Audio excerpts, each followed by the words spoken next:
और हमारे साथ हरीश रावत जी जुड़ रहे हैं, पूर्व मुख्यमंत्री रह चुके हैं उत्तराखंड के। नमस्कार सर, बहुत बहुत स्वागत है आपका चर्चा में। सर, जिस तरीके से हम उत्तरकाशी की बात करें, उत्तराखंड की बात करें, तो प्राकृतिक त्रासदी से लगातार जो है जूझ रहा है। अब देखिए धरौली गांव में जो कुछ हुआ, कैसे देखते हैं सर इसे आप?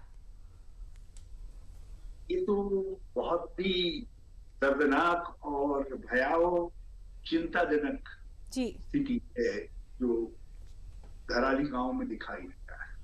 और मैं लगभग 3 महीने पहले गांव में गया था, कल्पेश्वर महादेव, जिसको आपने 1,500 साल पुराना बताया, वहां मैंने पूजा की। और ये बहुत सुंदर गांव, बहुत व्यवस्थित गांव। यहाँ होम स्टे बने हुए हैं लोकल गांव के लोगों के, बगीचे बना रखे हैं, सब्जियां, बेमौसमी सब्जियां उगाते हैं। मतलब एक अपने आप में एक सेल्फ सफिशिएंट गांव, बड़ा खुशहाल गांव। और ये खीर नदी, ये असल में खीर नदी नहीं है, गाड़ है। उसके खीर गाड़ के बगल में, क्योंकि सफेद पानी है इसलिए खीर नाम दे दिया, उसके बगल में वैसा हुआ है।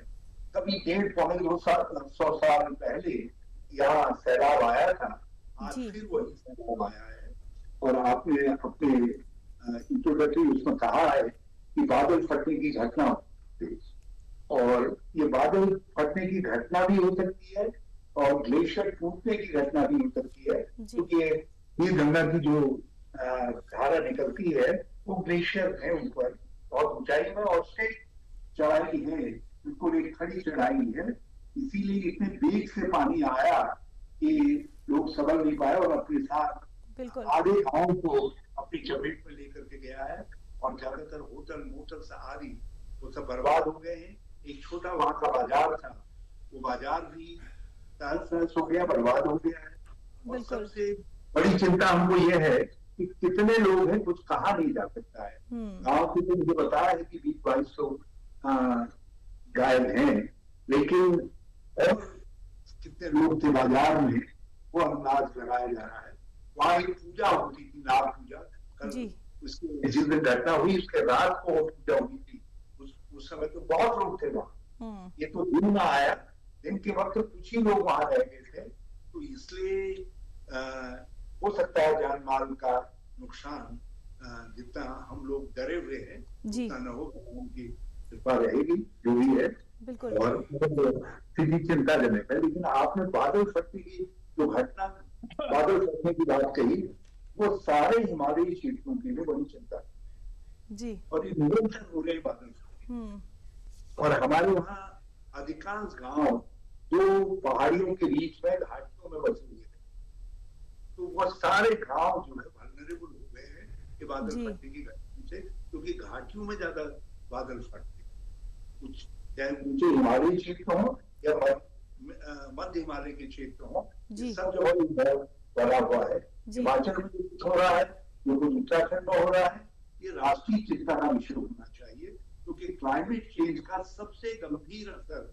हिमालय के ऊपर पड़ रहा है। हमारे नवोदित हिमालय में उनको पड़ रहा है, हमारे जीवन यापन को पड़ रहा है।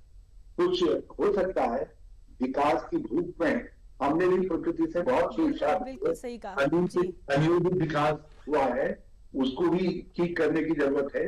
लेकिन उसके साथ साथ जो है ये क्लाइमेट चेंज का जो बड़ा सवाल है, इसको एड्रेस करने की जरूरत है। बिल्कुल। के समय में एक 8 इनिशिएटिव लिए गए थे। एक इनिशिएटिव का नाम हिमालय था, और वो इनिशिएटिव अब उसका कोई चर्चा नहीं। तो हम चाहते हैं कोई ऐसा इनिशिएटिव लिया जाए तो क्लाइमेट चेंज के खिलाफ हो, और हिमालय को पर्टिकुलरली मध्य हिमालय को लेकर के हम सारी नदियों का उद्गम स्थल है जी। सारा उत्तरी भारत के ऑक्सीजन यही से सप्लाई, देश में लड़ने वाले वीर सैनिक हम देखते हैं, हम जैव विविधता के केंद्र हैं, सारे देव स्थल यहाँ है। तो देश को हमारी सुरक्षा के लिए, बिल्कुल, जो प्रकृति के प्रकोप से बचाने के लिए पूरे देश को हम खड़ा होने का आह्वान करना चाहता हूँ। बिल्कुल बिल्कुल। हरीश रावत जी, देखिए पहाड़ी एरिया है, अंधेरा भी जल्दी हो जाता है, हालांकि रेस्क्यू लगातार जारी है, लेकिन क्या लगता है आपको रेस्क्यू में किस तरह की चुनौतियां जो हैं वो भी सामने आ रही हैं, या फिर अभी जिस तरह से रेस्क्यू चल रहा है आएंगी और भी चुनौतियां सामने? कल निरंतर बारिश हो रही थी जी। डीएम दूसरे अधिकारी वहां नहीं पहुंच पाए, एसपी इत्यादि। और दूसरी बात, हेलीकॉप्टर वहां नहीं पहुंच पाए, मगर संयोग ये था कि नजदीक में आर्मी का कैंप था, राजपूताना राइफल्स का जो है, और उनके भी जवान भी लापता है। वो लोग जुट के ऊपर इसी के नजदीक में आईटीबीपी का कैंप भी है, वहां से भी लोग आए होंगे। और एसडीआरएफ एनडीआरएफ भी गंगोत्री में है, पहले से स्टेशन है। तो मैं समझता हूँ कि जो रेस्क्यू वर्क है वो इस समय फुल फ्लो में होगा, और शायद मुख्यमंत्री भी वहां पहुंच गए हैं, उससे और ज्यादा गति मिलेगी। मगर रोड भी खोलने की जरूरत है। रोड भी 3 जगह बाधित है, जो गंगोत्री को जाने का रास्ता है, 3 जगह टूटी हुई है। एक जगह तो पटवारी के पास में पूरे का पूरे पुल के ऊपर मलबा आ गया है, तो पुल टूट करके धंस गया है, नए सिरे से पुल बनाना पड़ेगा।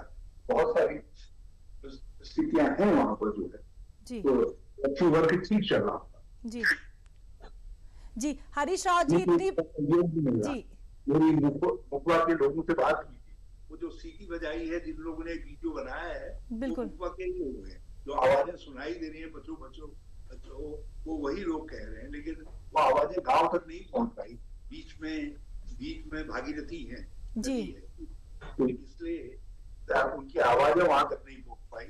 और दूसरा, अचानक ऊपर से आया, ऊपर से किसी ये देख नहीं पाए, लेकिन गांव के जो बहुत नजदीक आ गया तब उनको वाले देख पाए कि खतरा आ गया है, तो गांव वाले समय पर बच नहीं पाए। यदि कुछ ऐसा वार्निंग सिस्टम वहां होता तो हो सकता है गांव में जो कैजुअलिटीज हुई है वो कम, माल का नुकसान होता, जान का नुकसान कुछ कम। जी बिल्कुल बिल्कुल हरीश राव जी, इतनी बड़ी आपदा आई है, जाहिर तौर पर जो आसपास के गांव हैं, जो लोग हैं, वो भी पैनिक में होंगे। उन्हें क्या इस समय संयम रखने की जरूरत है? जी हाँ, वो सब लोग हमारे पहाड़ के लोग बहुत साहसी लोग होते हैं जी, वो लोग आपदा का मुकाबला करते हैं, मिलजुल करके करते हैं जी। हमको तो ज्यादातर सहारे की जरूरत होती है। केदारनाथ की इतनी बड़ी आपदा आई, सारा राज्य तहस-नहस हो गया। आप अंदाज लगा सकते हैं जिस आपदा में 5000 से ज्यादा लोग मरे हों, तो इतनी बड़ी आपदा रही होगी, सारी अर्थव्यवस्था तहस-नहस हो गई थी।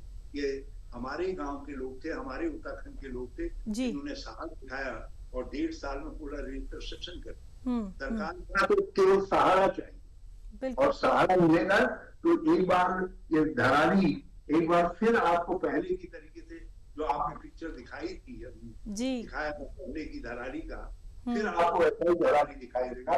हमारे लोग कष्ट से उबर करके, दुख से उबर करके, बर्बादी से उबर करके आगे आने का साहस रखते हैं, और मुझे उन पर पूरा भरोसा, और सरकार की मदद रहेगी, बिल्कुल केंद्र सरकार की, तो हम और सुगमता के साथ उठ करके खड़े होंगे।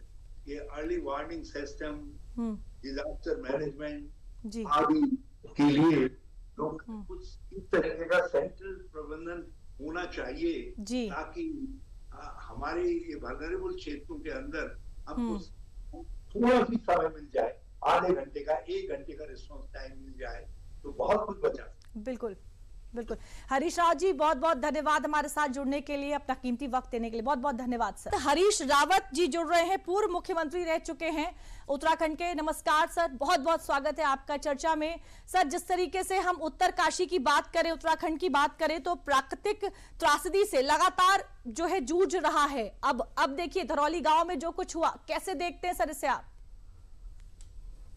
ये तो बहुत ही दर्दनाक और भयावह चिंताजनक स्थिति है जो धराली गांव में दिखाई देता है। और मैं लगभग 3 महीने पहले इस गांव में गया था, कल्पेश्वर महादेव, जिसको आपने 150 साल पुराना बताया, वहां मैंने पूजा भी की। और ये बहुत सुंदर गांव, बहुत व्यवस्थित गांव, यहाँ होम स्टे बने हुए हैं, लोकल गांव के लोगों के बगीचे बना रखे हैं, सब्जियां बेमौसमी सब्जियां उगाते हैं, मतलब एक अपने आप में एक सेल्फ सफिशिएंट गांव और बड़ा खुशहाल गांव। और ये खीर नदी, ये असल में खीर नदी नहीं है, गाड़ है, उसके खीर गाड़ के बगल में क्योंकि सफेद पानी है इसलिए कील नाम दे दिया, उसके बगल में वैसा हुआ है। कभी 150 साल पहले यहाँ सैलाब आया था, आज फिर वही सैलाब आया है।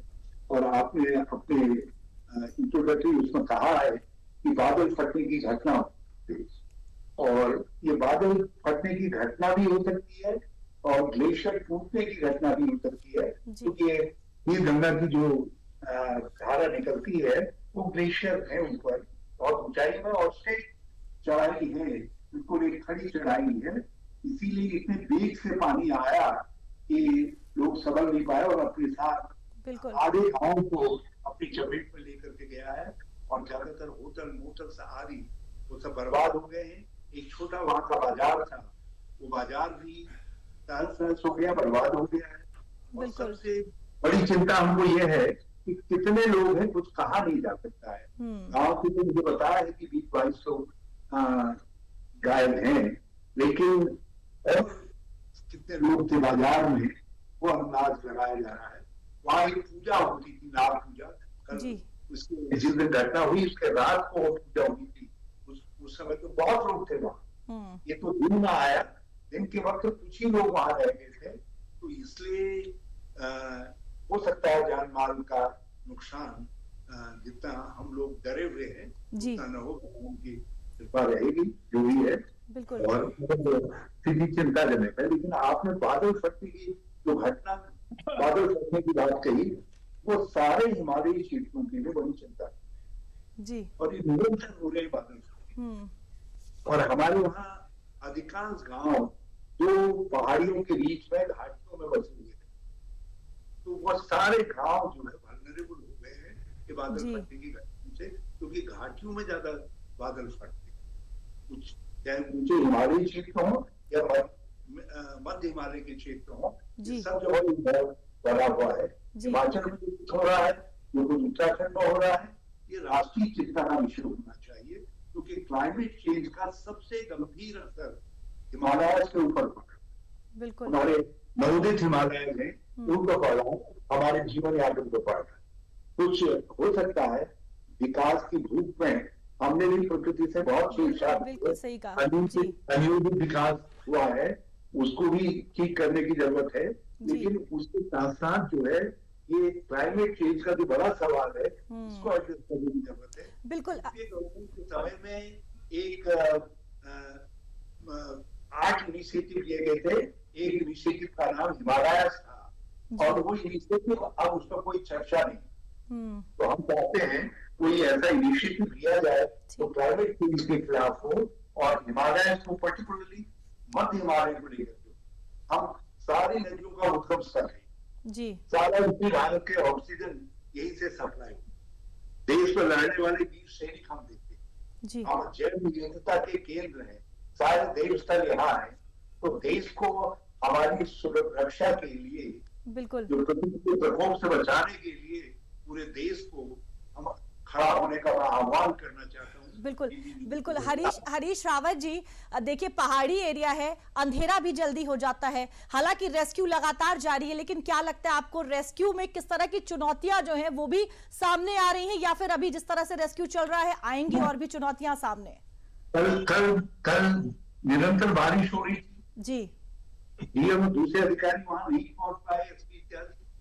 और दूसरी बात, हेलीकॉप्टर वहां नहीं पहुंच पाए, मगर संयोग ये था कि नजदीक में आर्मी का कैंप था, राजपूताना राइफल्स का जो है, और उनके भी जवान भी लापता है, वो लोग जुट के ऊपर इसी के नजदीक में आईटीबीपी का कैंप भी है, वहां से भी लोग आए होंगे।